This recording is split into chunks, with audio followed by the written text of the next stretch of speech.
We are saying something different from the usual topic we used to have. Now, today we are going to start a series on what is actually the cause of failure of many young men today and many young people today. So many of them are failing in their lives and ambitions, and they are frustrated. And you see a lot of going into substances and into things to just fulfill that vacuum that has been created by their failure. A lot of youths are frustrated today. So many of them.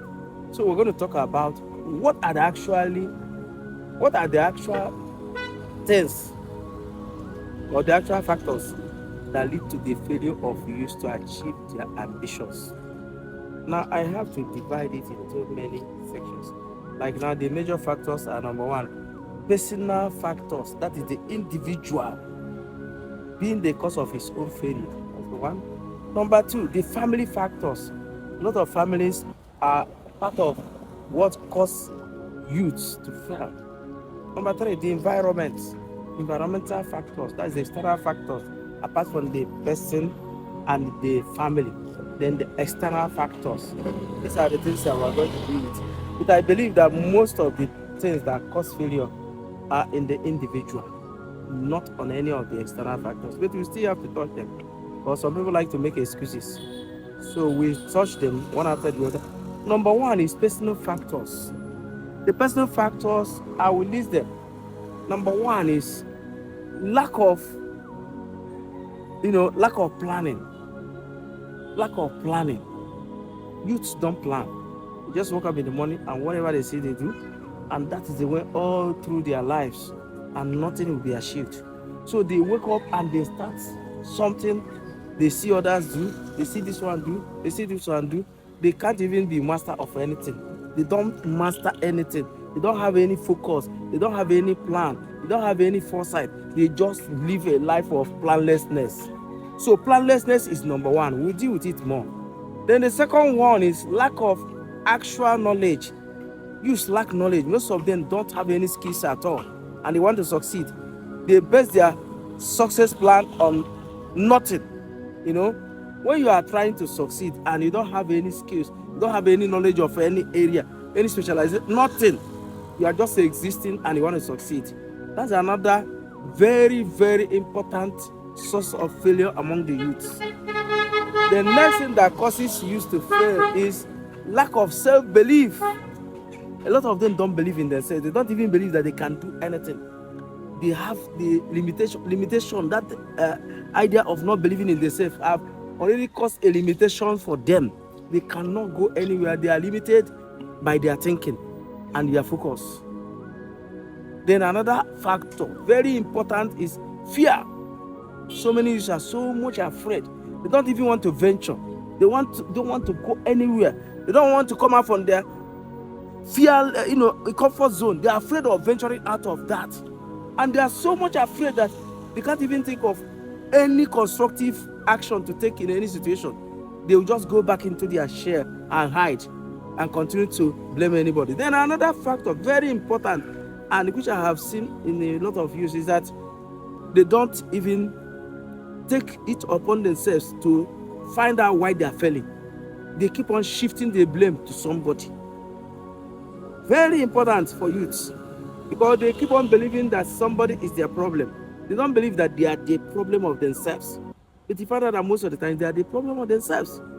So the day a youth starts thinking about himself and correcting himself and putting the blame of his failure upon himself, that's the day he starts thinking of, how will I do it better? That's another factor. Now, the comfort zone, a very big one. So many youths think that, they are so comfortable. They don't want to come out from their comfort zone. The comfort zone may be their parents' wealth, the small comfort the parents are giving them, or the comfort they have with their friends, their peer group. They don't want to venture outside that comfort zone. And there is a very big factor in the failure of youth to achieve anything in life. A very big factor, coming out of their comfort zone. So a lot of youth don't want to come out of their comfort zone. They are remaining there. They are thinking that they are okay. Then another very important one that people will, argue that may be controversial is religion. Religion is one of the sources of failure for youths. So many of them go to churches, go to mosques, and go to all places of worship, even traditional worship, and stay there believing that there's an external factor, something supernatural that will come and do it for them. You see them betting. You see them doing all manner of things, hoping that eventually there is a supernatural force that will come and, get it done for them. They don't want to suffer. They believe that with their prayers or with their incantations or with their sacrifices or whatever, something will happen. It doesn't happen like that. If you see the elders that have succeeded, you find out that they never tried it. They succeeded by effort. They succeeded by their work. Then laziness is another factor. So many youths are lazy. They are so lazy that they can't even do anything. They can't lift a finger. And they want to succeed. So many youths, they are lazy. In the morning, you see youths sitting one place or, staying one place, dreaming. They're dreaming, having ideas, highfalutin ideas about what they will achieve without making any single effort. Give them work to do. They find a way of trying to dupe you.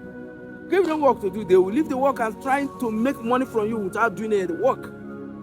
So this is one of the areas that is, making it impossible for you to succeed. Laziness. Then lack of proper planning. I said it in the beginning. They don't plan. They don't read. Youths don't read these days. They don't study. You find out the great men, most great men studied a lot. We have a lot of them in the society. I can't name names, but you know many people that are great achievers. Most of them are high readers. They read so much. They are glued to their books. They read. They study. The Bible says that study and they make yourself approved. You have to study in order to get yourself approved to achieve something. You can't just achieve something without study. You need to study. You need to read. The more knowledge of, your work or whatever you want to do that you have, the better for you. And the more you can achieve. Then there is one thing that is very, very important also. Lack of self-belief. They don't believe in themselves. They believe somebody can do it. They believe they will use connection. That's why you see a lot of failures in exams today. The youths are not reading. They don't believe in themselves. They believe that somehow they will use connection or whatever they use to get it done. It is not true. You need to study to get it done. So you need to believe in yourself that you are the one that will do it for yourself, not somebody from another place, not somebody from your mother's connection or your father's connection or whatever. You need to study. You need to plan. You need to believe in yourself. So what we'll do is that we'll stop here for today. The next time we'll go into them one by one and dissect them and see how it affects our use. It's very important that you listen to me. Listen very well because it's going to change your life. Thank you.